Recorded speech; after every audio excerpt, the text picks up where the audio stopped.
मुझे डर है कि कूफे वाले मुस्लिम के दौर की तरह सिक्कों की लालच में मुख्तार को अकेला न छोड़ दें। थोड़ा सब्र से काम लो नारिया, जरा अच्छी बातें भी सोचा करो। तुम उलट क्यों नहीं सोचती? क्या पता कूफे वाले हजरत मुस्लिम के वाक़े से शर्मिंदा हूँ और अपनी खयानत की तलाफी करना चाहते हूँ। खुश फहमी है, जंग हो गई तो सब बिलों में छुप जाएंगे। मुख्तार को जरा सी भी समझ होगी तो कूफियों से अपने आप को बचा लेगा। नारिया, मुख्तार के पास अजम भी है। अरब के तमाम बाअसर कबाइल ने कूफे की नाकाबंदी कर दी है। क्या मुख्तार मुट्ठी भर कमजोर अजमों के साथ इनका मुकाबला कर सकेगा? इब्राहिम अश्तर और उसका कबीला शेरों की तरह मुख्तार के साथ खड़े हैं। ये सारी आग अश्तर और उनके बेटे की कब्र से उठ रही है। उसी की वजह से जंग का आगाज हुआ है। आ गए, हमारे शेर आ गए। उनका लश्कर कूफे में आ गया। किससे सुना तुमने? मैंने सुना नहीं है बानो, अपनी आंखों से देखा है। इंसान के पीछे इंसान, सब के पीछे सब। लश्कर का एक सिरा दरवाजे कूफा पर और दूसरा सिरा बाग़े ज़ाहिदा पर। क्या रोब दबदबा है। कूफा अपने बहादुरों के कदमों तले थरथरा रहा है। अगर अपने कानों को जमीन पर रखेंगी तो कदमों की आवाज आएगी। एक बात तो बताओ, क्या तुम वही औरत नहीं हो जिसने अपने कबीले की औरतों को लेकर उम्र साद को पत्थर मारे थे? जी हाँ मानो, मैं वही हूँ। ऐसा काम किया कि उम्र शर्म के मारे सर न उठा सके। हमने उसे घर में बैठने पर मजबूर कर दिया ताकि मुख्तार का बोझ हल्का हो जाए। ये लीजिए बानो, ये उसी लश्कर का ऊँट है जिसने इब्न मरजाना की शातराना चाल का साथ दिया और माँ का यतीम मुस्लिम मारा गया। शक नहीं कि ये यहाँ भी मुख्तार का काम खराब करने आई है। तुम्हारी जबान की तलखी शिम्र की तलवार से कम जहरीली नहीं है नारिया। क्यों उसे मुस्तकिल ढूंगे मार रही हो? उमरा बानो, आपकी सौकन को हक पहुँचता है कि मुझे तंस मारे। मुझ कमबख्त ने हजरत मुस्लिम के मौके पर वो गुनाह किया था कि अब तक उस पर कुढ़ रही हूँ और चल रही हूँ। मेरा शौहर तो तवाब बन गया और एनुबर्ता में शहीद हो गया। मैं नसीब की माँ, जमाने की इबरत बनकर जिंदा रह गई हूँ। ये कैसी बात कर रही हो? हम सब धोखा खा सकते हैं और गुनाह कर सकते हैं। शैतान का काम भी यही है। तौबा जहाद का दर्जा रखता है। तुमने अच्छा किया हमें आकर खबर दी। हम तुम्हारी मजीद अच्छी खबरों का इंतजार करेंगे। माफ कीजिएगा उमरा बीबी, आपकी बदअखलाक सौकन की बहुत ही जहरीली ज़बान है। ध्यान रखिएगा कि ये उमर साद की कमी को पूरा न कर दे। हम औरतें शेरों की तरह मुख्तार के साथ खड़ी हैं।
अब्दुर्रहमान, तीरंदाजों को देख रहे हो? हाँ, देख लिया था मैंने। इन्हें खत्म करना तुम्हारा काम है। अपने तीरंदाजों को ढालों के हिसार में छुपाओ और आगे बढ़ते रहो। तुम्हारी पूरी तवज्जो दुश्मन के तीरंदाजों पर होनी चाहिए। जैसे वो तीर मारने के लिए उठे उन्हें मार दो। खुजैमा, तुम 100 घुड़सवारों को उठाओ और उनके घुड़सवारों को टिका दो। 100 घुड़सवार कम नहीं होंगे इब्राहिम, हमारे पास 300 घुड़सवार है। मैदान बहुत छोटा है खुजैमा, सबके सब चल पड़े तो दरो दीवार से टकरा जाओगे। मुझे डर है कि तुम लोग फंस ना जाओ। अब्दुल्ला, खुजैमा के 100 घुड़सवारों के अलावा बाकी घुड़सवार घोड़ों से उतर जाएं।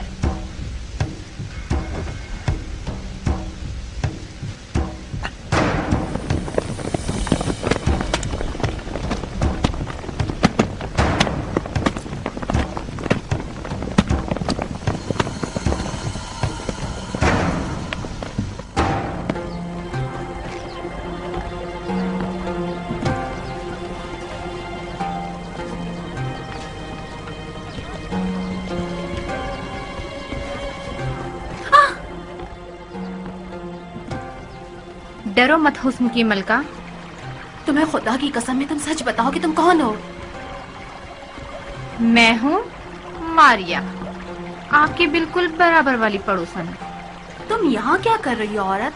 और ये कैसा अजीब सा हुलिया बनाकर घूम रही हो? शिमर के सिपाहियों जैसी लग रही हूँ ना। तुम्हारा प्यारा शौहर उर्मिला का लंगोटिया यार है। तुम शिमर के जैसी हो गई हो ताकि उसका साथ दे सको। नारिया, तुम वाकई बेवकूफ हो या लोगों को बेवकूफ बनाती हो? बकवास बंद। मैंने पूछा मेरे घर में क्या कर रही हो तुम? ये सिर्फ तुम्हारा घर नहीं है शहजादी, ये पयाम का घर है। दिन दहाड़े सितारे दिख रहे हैं। तुम कुछ ज्यादा ही बोल गई घटिया औरत। तुम्हारा कियाम से क्या वास्ता? ज्यादा शोर मत करो बाजार की मक्खी। मैं बर्दाश्त का मादा नहीं रखती। जो मुझे डंक मारती है वो बहुत पछताती है। वाकई ज्यादा बोल रही हो टिड्डी। लगता है तुमने अपने से ज्यादा भारी नहीं देखी। उमरा बीबी, आप हमारे बीच फैसला कीजिए। हम एक दूसरे की जबान नहीं समझते। जब भी टकराते हैं एक भौ भौ करता है, एक म्याऊ म्याऊ। जाहिर है जो भी तुम्हें इस हुलिये में देखेगा उसका रंग बदल जाएगा।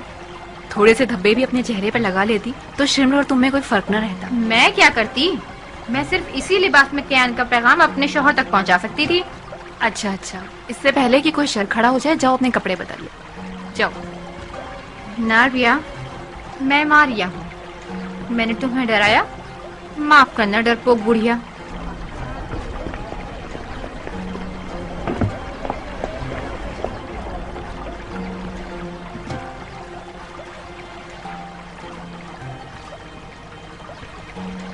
क्या तुम्हें मेरे सर पे सींग नजर आ रहे हैं? फिर तुम्हारा दिमाग खराब हो गया? अगर यूं ही चलता रहा तो शायद पागल भी हो जाऊं। यहाँ हो क्या रहा है? ये आफत हमारे घर में क्या कर रही थी? मारिया, कल तक आफत जरूर थी नारिया, मगर आज वो और उसका शौहर क़याम के खास तरफदारों में से हैं। हाँ, पहले ये हालात बड़े सुहाने थे जो इन जैसे लोग भी आ मिले। इस औरत का शौहर उर्मिला का लंगोटिया यार है और इसकी बीवी भी खबीस तरीन औरतों में से है। ये हुनर क़याम है, गलत लोगों को भी मुत्ती और फरमाबरदार बना देता है। क्या मुख्तार मजबूर है शिमर से जंग के लिए? उसे भी अपने हुनर से इंसान नहीं बना देता? हुनर क़याम से वो इंसान बन सकता है जिसके हाथ खूने हुसैन में रंगे हुए ना हों, इब्ने हुर की तरह, जो मारिया का शौहर है। इब्ने हुर हुरमरा का दोस्त जरूर था, मगर वो करबला में नहीं था। जी हाँ, ये औरत और उसका शौहर क्या करना चाहते हैं? कियान का क्या पैगाम था? वो कियान के हंगामी हमला आवरों के गुरु का सरदार है। जहाँ तक मैं जानती हूँ, ये लोग शिमर के सिपाहियों के लिबास में उनके तीरंदाजों के दरमियान घुसकर उन्हें गुमराह कर रहे हैं।